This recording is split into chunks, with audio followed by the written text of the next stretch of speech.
अपनी पत्नी का त्याग क्यों किया तुमने वस्त्रक? ये रात भर घर पर नहीं आई और इसका ये कहना है कि इस नाभिक के साथ तट पर रात भर थी। इसलिए महाराज, मुझे इसकी पवित्रता पर संदेह है। संदेह संपूर्ण परिवार, मित्र और राज्य सबके लिए घातक होता है। यदि संदेह को प्रमाण का जोड़ ना मिले तो वो मात्र आरोप होते हैं वस्त्रक। महाराज, आरोप ही सही, तो मेरे इन आरोपों का इन दोनों के पास कोई प्रमाण है?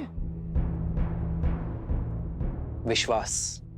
अपनी पत्नी के साथ तुम कई वर्षों से रह रहे हो, इस नाविक को भी कई वर्षों से जानते हो। क्या इस नाविक ने कभी भी संदेह करने का अवसर दिया? क्या तुमने इस नाविक को किसी और स्त्री के साथ अभद्रता करते हुए देखा? क्या इस अविश्वास का प्रमाण है तुम्हारे पास वस्त्रक? तुम अपने घर के द्वार बंद कर दो और बाहर ना निकलो तो इसका यह अर्थ नहीं कि बाहर सूर्योदय नहीं हुआ है। वही तो राजा राम, द्वार बंद कर कर घर के भीतर बैठो, इससे यह भी तो नहीं कहा जा सकता कि सूर्य पर ग्रहण नहीं लगा है। और फिर महाराज, ये तो स्वयं स्वीकार कर रही है कि ये इस नाभिक के साथ थी। फिर इस बात का क्या प्रमाण है कि इनके बीच कुछ घटित नहीं हुआ?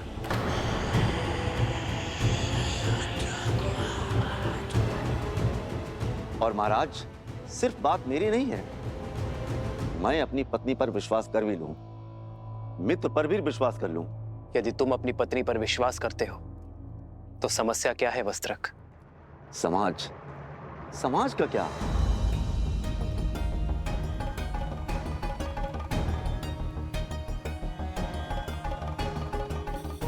यही समाज जो अपनी बातों से मेरा घर फूकेगा, अपने कटाक्षों से मेरे संबंधों पर लांछन लगाएगा, यहां तक कि मेरी संतानों तक को ताने मारेगा, उल्हाना देगा, जहां कहीं से भी निकलेंगे फुसफुसाहट करेगा।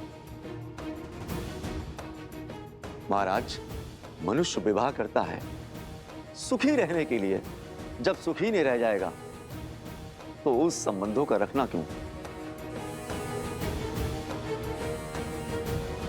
मैं एक वस्त्रक हूं, वस्त्रों पर लगे लांछनों को धोता हूं, अपने ही मस्तक पर कलंक सजाकर कैसे जी सकता हूं?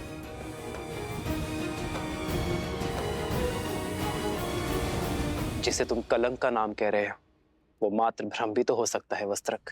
कैसा भ्रम राजा राम? नाभिक से पूछिए, यदि मैं उसकी पत्नी के साथ रात भर अकेला रहता तो वो मेरे बारे में क्या सोचता? पूछिए मेरी पत्नी से, यदि मैं पर स्त्री के साथ रात भर बाहर बिताकर आता तो क्या मेरी पत्नी मुझ पर विश्वास करती? पूछिए इन सभाजनों से, यदि उनकी पत्नियां रात भर किसी और के साथ रहती क्या वे स्वीकार करती? यदि ये स्वीकार भी कर लेते तो क्या ये समाज तभी आवाज में बात नहीं करते, कलंकित नहीं करते?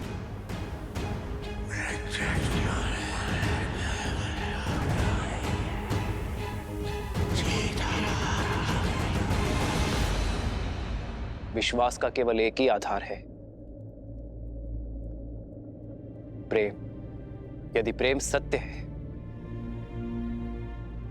तो अविश्वास कैसा?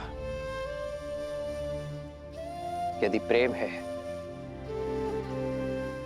तो विश्वास क्यों नहीं? क्षमा करना महाराज, समाज के शब्द रूपी बाण सबसे पहले सुख पर वार करते हैं और फिर प्रेम पर प्रहार करते हैं। मैं किसी उच्च पद पर विराजमान नहीं हूं और ना ही कोई बड़ा सेठ हूं जिससे लोग भय से या सम्मान से चुप रहेंगे। मैं तो एक मामूली वस्त्रक हूं। वस्त्र धुलने में कोई कमी रह जाती है तो कोई कुछ भी सुनाकर चला जाता है। हो सकता है मेरी सोच अनुचित हो और यह भी हो सकता है कि मेरी पत्नी पवित्र हो, पर मैं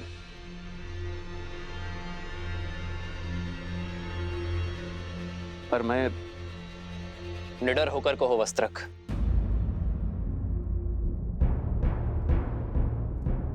मैं मर्यादा पुरुषोत्तम राम नहीं हूं।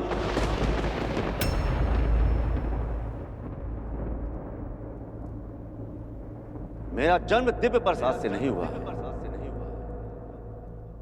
मैं ऐसी स्त्री को नहीं अपनाऊंगा जो किसी अन्य पुरुष के साथ रहकर आई हो।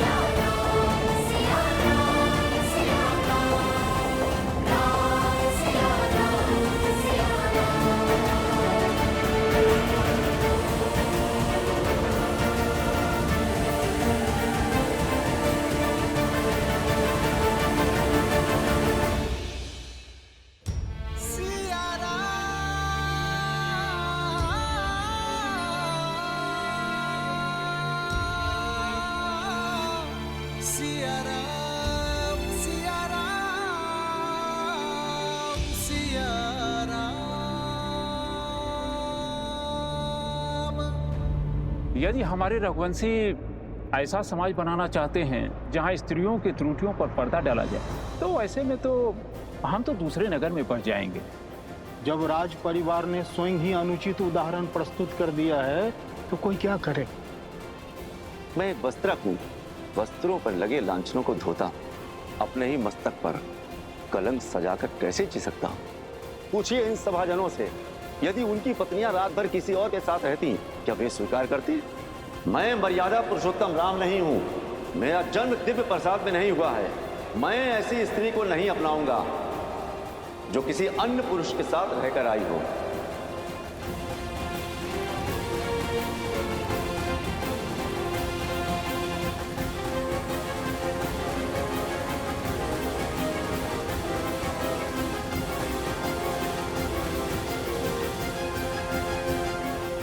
एकांत।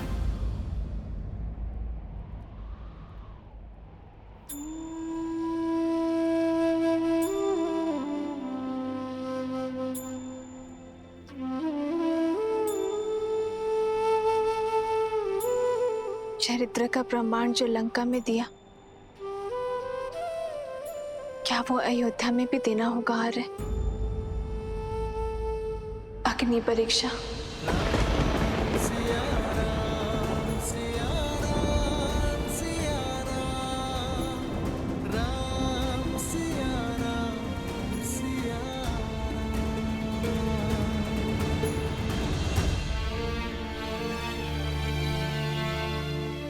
तुम अयोध्या की महारानी हो सीते, और मैं महाराजा।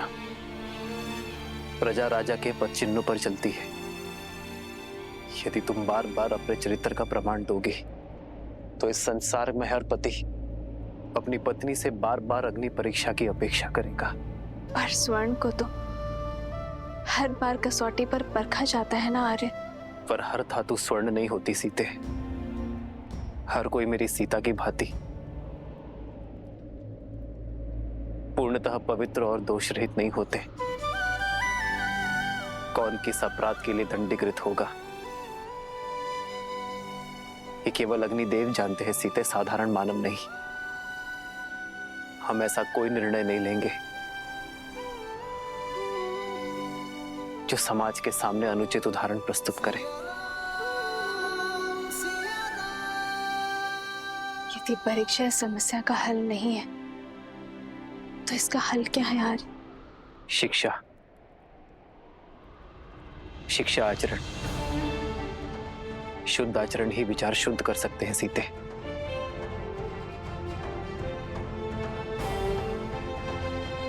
मैं नहीं जानता सीते कि अपने समाज को कैसे शिक्षित करूं, कैसे अपनी प्रजा के मन में उठ रहे प्रश्नों को रोको।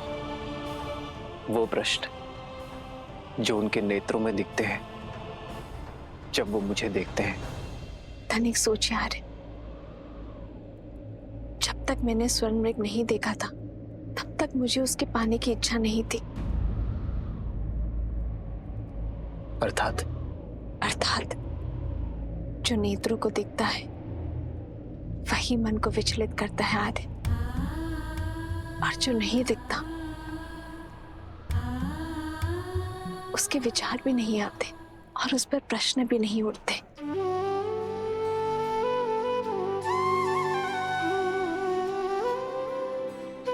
उचित कहा तुमने सीते।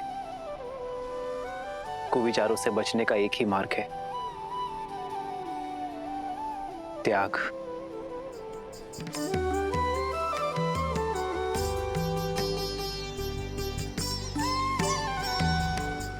हम दोनों अपने राज्य का परित्याग कर देंगे तो ना ही कोई प्रश्न उठेंगे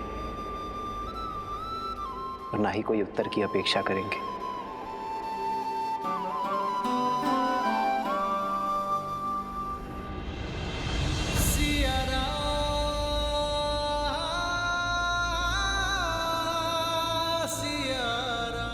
हम दोनों नहीं, केवल मैं आ रहे हैं। यदि हम दोनों साथ जाएंगे तो वो त्याग नहीं, समस्या से भागना होगा आर्य। और रघुवंशी कभी समस्या से नहीं भागते। सीते, आर्य, जिस क्षण महाराजा राम महारानी सीता को त्यागेंगे,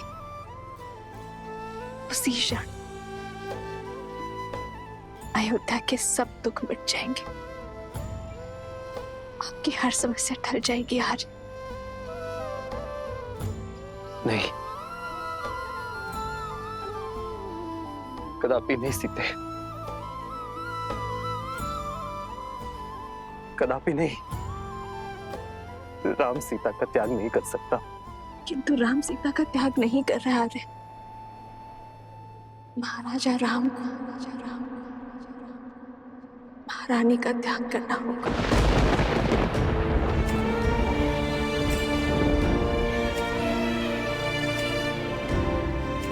क्योंकि राजा राम पर उत्तरदायित्व है आर्य। रघुकुल की विरासत, अयोध्या के उत्थान का। यदि श्री राम ने ये सिंहासन छोड़ा तो अयोध्या में उत्तरदायित्व को छोड़ने का परंपरा बन जाएगी। आर्य, आपका वो वचन टूट जाएगा जो आपने अयोध्या को दिया,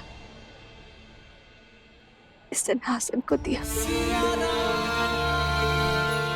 और अपने पूर्वजों को दिया।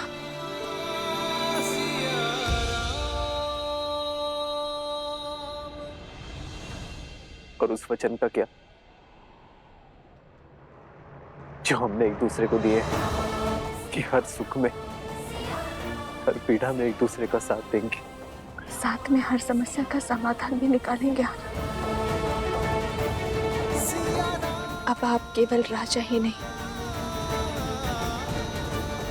होने वाले पिता भी हैं आर्य। आप प्रजा रूपी संतान को शिक्षा देने का भार उठाई और मैं हमारी संतान को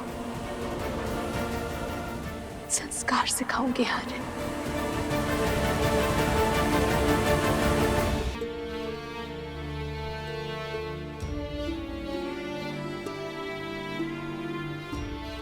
एक बार शांत मन से सोचिए,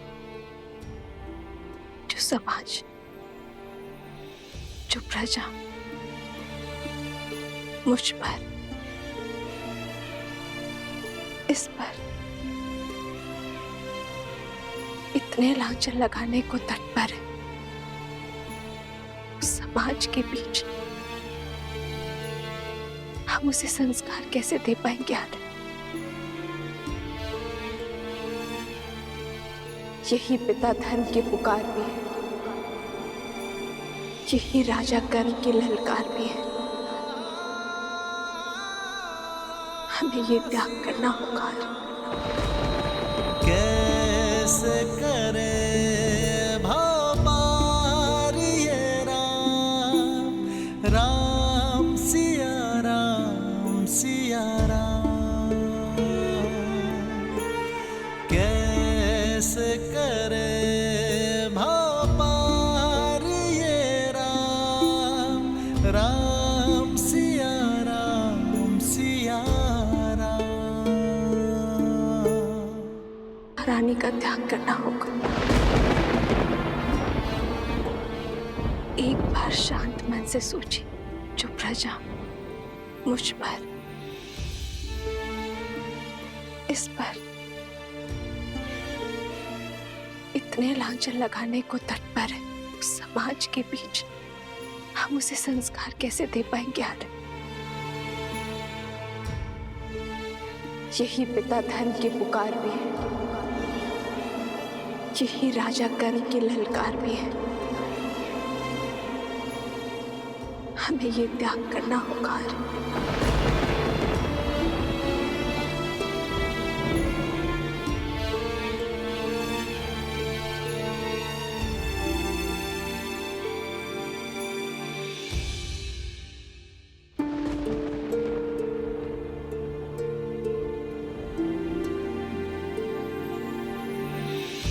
जन्म जन्म का है ये संगम, राम रतन सीता वैभव धन। राम है लोचन सीता दृष्टि, राम है बादल सीता वृष्टि। कैसे करे भगवान ये राम, राम सिया राम। राजा की आंखों में अश्रु तो प्रजा की आंखों में अश्रु कैसे देख सकेंगे यार? ये राम के अश्रु है सीते, राजा राम के नहीं। तो ये सीता का वचन है, शीघ्र ही समय आएगा जब अयोध्या से हर मलिनता नष्ट हो जाएगी, जब हमारी संतान के लिए यहाँ आना शुभ होगा, जब राम राज्य एक बार फिर राम सीता को साथ देखेगा। प्रारब्ध के लिखे इस वियोग को हम प्रयास से एक बार फिर संयोग में बदल देंगे। रूठे से लगते सांसों के धागे, भीगे ये नैना सोए न जागे। तन से प्राण विलग हों जैसे सिया से राम अलग हो कैसे।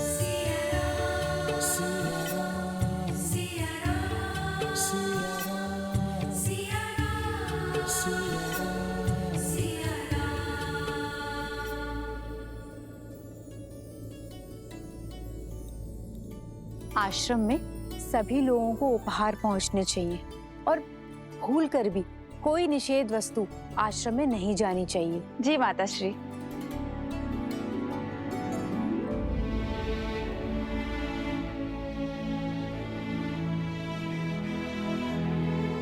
दीदी, दीदी आप आ गए? अब आप आ गए हैं तो एक दृष्टि डाल लीजिए, सब उचित है ना? देखिए मैंने फल यहाँ पे रखे हैं और आपके वस्त्र यहाँ अलग से रख दिए हैं। महारानी, ये वस्त्र सज्ज हैं।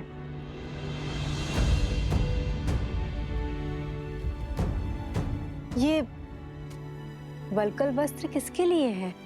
माता श्री, कदाचित आश्रम की साध्वियों को भेंट करना चाहती हैं सीता दीदी, है ना दीदी? ये वस्त्र मेरे लिए है।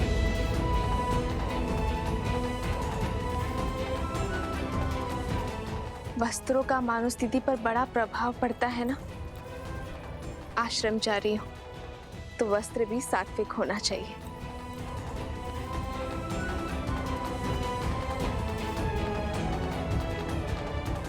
किंतु तुम अयोध्या की महारानी हो सीता। ये एक महाराज का ही सुझाव है माता। जब तक मैं आश्रम में रहूं तब तक वहां की गरिमा बनाए रखूं, यही वस्त्र धारण करूं। माता, वहां एक महारानी नहीं, श्री राम की संतान की होने वाली मां जा रही है।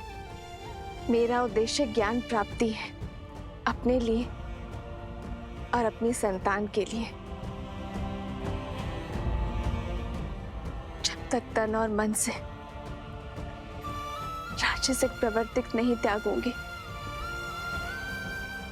तब तक सात्विक कैसे ग्रहण कर पाऊंगी मैं।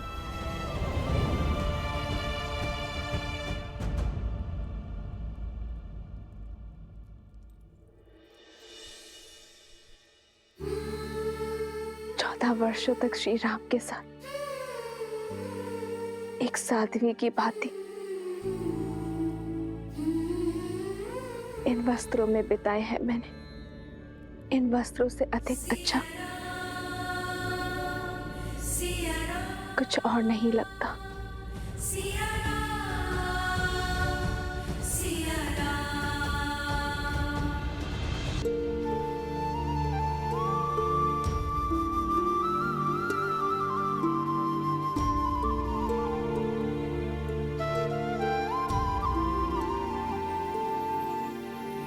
राम सिया राम सिया राम सिया राम। हम सुख में दुख में सदा एक दूसरे के साथ रहेंगे। राम सिया राम सिया राम सिया राम। राम सिया राम सिया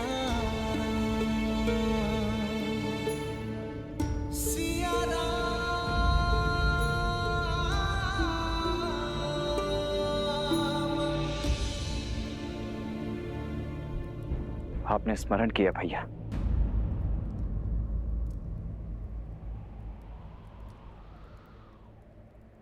केवल अयोध्या ही नहीं, संपूर्ण कौशल राज्य में सीता के पवित्रता के प्रमाण की मांग उठी है लक्ष्मण।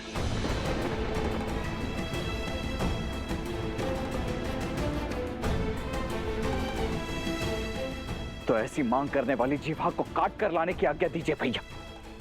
संदेह की इस अग्नि से समस्त नगरी भी जलती है तो जल जाए, परंतु भाभी मां इस अग्नि की ताप को नहीं सहेंगी, कदापि नहीं सहेंगी। दोबारा भाभी मां कोई परीक्षा नहीं देंगी।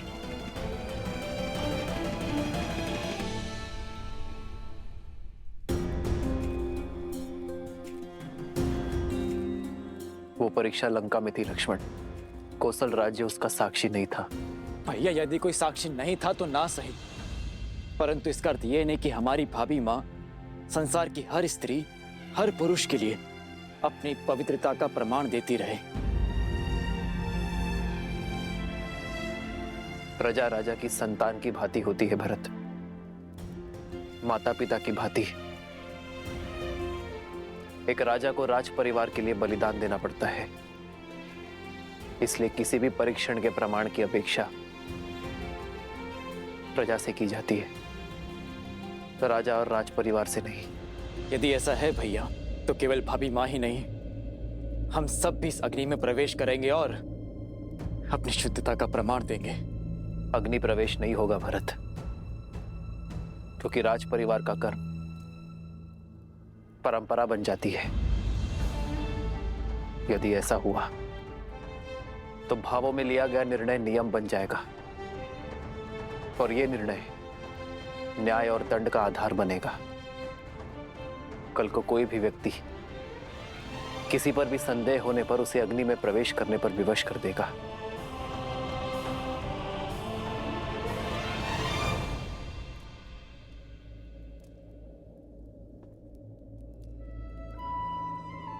मेरा हृदय बैठा जा रहा है भैया। आपके मन में क्या चल रहा है?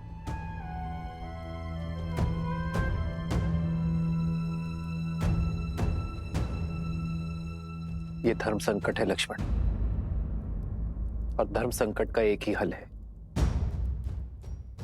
त्याग। लोक कल्याण का उत्तरदायित्व उठाने के लिए मैं राजा राम अपनी पत्नी सीता का त्याग करता हूं।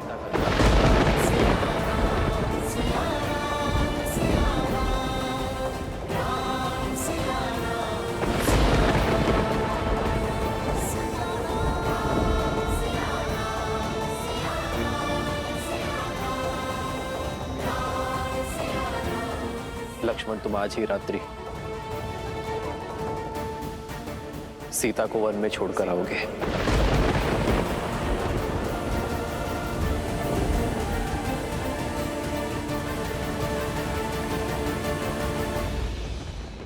नहीं, ऐसा नहीं हो सकता। भैया, 14 वर्षों के वनवास के पश्चात आप भाभी को जीवन भर का वनवास मत दीजिए।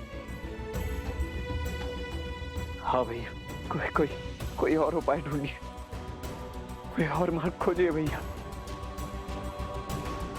भैया, यदि हमारी भाभी का स्थान अयोध्या में नहीं तो हम भी अपनी पत्नियों का त्याग करते हैं। नहीं, उन पर आरोप नहीं लगे हैं, उन पर किसी को कोई संदेह नहीं है। भले मेरे प्राण ले लीजिए भैया, परंतु मुझसे ये कार्य नहीं हो पाएगा।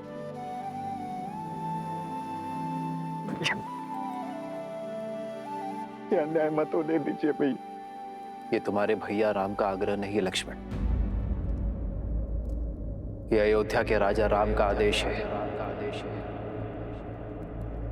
सेनापति लक्ष्मण को। ना ही तुम अपने प्राण त्यागोगे और ना ही इस आदेश का उल्लंघन करोगे। इस आदेश का पालन होगा आज इसी क्षण।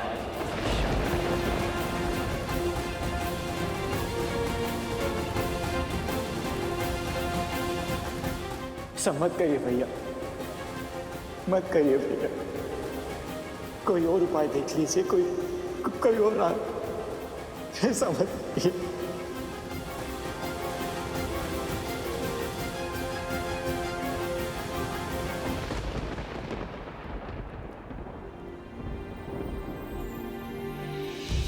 बदली पवन बदली मन धारा, बुरी सोच का खेल है सारा, छूटा ना वनवास ये पूरा, मर्यादा का समर अधूरा, कैसे करे भगवान ये राम, राम सिया राम, सिया राम,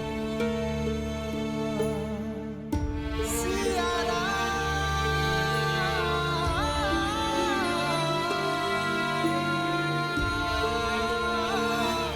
सिया राम, सिया राम, सिया राम।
मेरा निर्णय अटल है।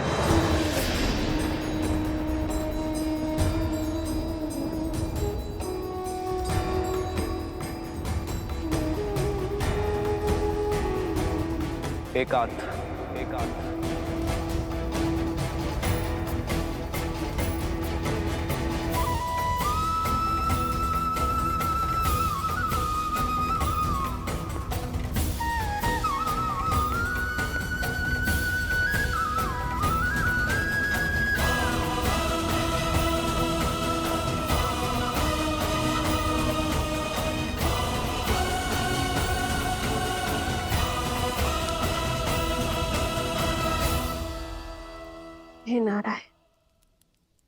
मेरे श्री राम इस भूमि की कीर्ति बने रहे, अयोध्या के राजा का गौरव चारों लोकों में जगमगाए, मर्यादा की स्थापना के समर्पण में उनका संबल बनना प्रभु।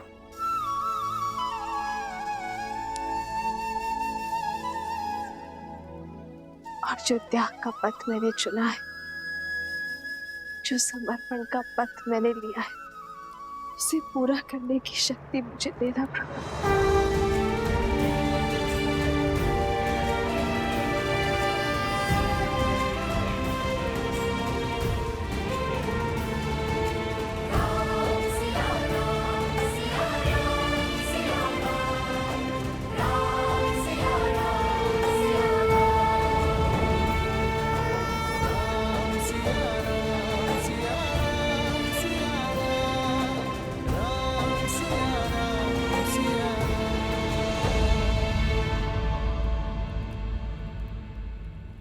माता, माता, भरत, माता, वो भैया, भैया राम, क्या हुआ भरत? क्या हुआ राम को? भैया को रोक लीजिए माता, भैया को रोक लीजिए। भरत, मेरी घबराहट मत बढ़ाओ। क्या हुआ राम को? सब ठीक है ना? भैया ने लक्ष्मण को आदेश दिया कि सीता भाभी माँ को वन छोड़ा है। हाँ, सीता वन जा रही है आश्रम में रहने के लिए, ये तो सब जानते हैं। तो हुआ क्या? नहीं माता, आप हम समझ नहीं रही है। भैया ने भाभी का परित्याग कर दिया है माता।